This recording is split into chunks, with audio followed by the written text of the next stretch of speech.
The story begins with the first protagonist, Ohara, who works at a travel agency. However, he is always treated as a distracted employee, constantly being reminded of how busy things are at work.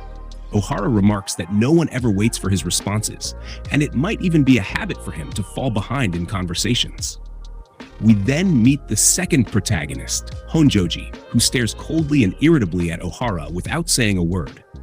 At home, Ohara prepares his dinner as well as food for his beloved cat, Kama. Suddenly, memories of Honjoji's intense gaze come back to him, despite the fact that she's only been at the job 3 years longer than him. The next day, while cleaning, Ohara again notices Honjoji's intense stare and assumes it's because he isn't working as he should. However, Honjoji isn't looking at him for that reason. She admits to herself that she has a bad habit of staring at people unconsciously, but it's not on purpose. At her home, we see that Honjoji is an introverted person who greatly enjoys peace and quiet, as well as maps. The next day, a meeting is held, and everyone is informed that one of the workers will have to be transferred to Alaska next year during the high season. Employees who aren't married will be considered for the transfer, due to the distance.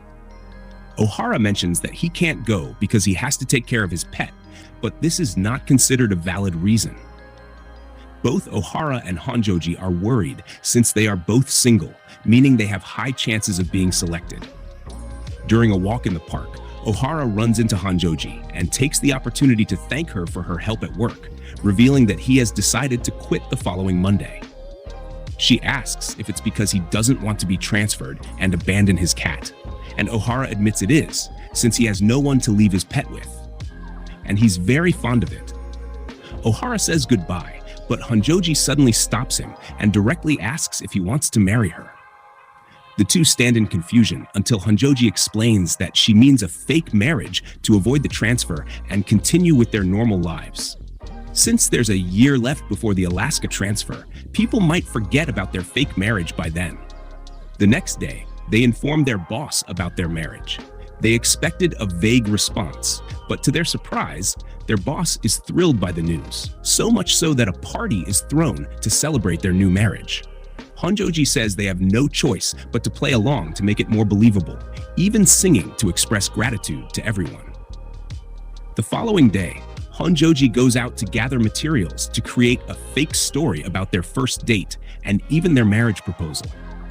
She decides to do it alone, but at some point, she begins to imagine what it would be like to be with Ohara, since it's an imaginary date, though she can't even clearly remember his face. At the end of the day, Honjoji starts doubting the fake marriage, but regains her resolve, knowing it would be worse if everyone found out the truth. Ohara appears behind her and asks to please let him help create their love story. On the Ferris wheel, Honjoji shows that she even bought cheap engagement rings to make the story more believable, and asks if Ohara can come up with the words for the proposal, as the perfect moment would be when they are at the top of the Ferris wheel. Ohara agrees to propose, but in the end, his nerves get the better of him, and he can't think of anything to say. Honjoji reassures him not to worry and that she can wait for as long as it takes.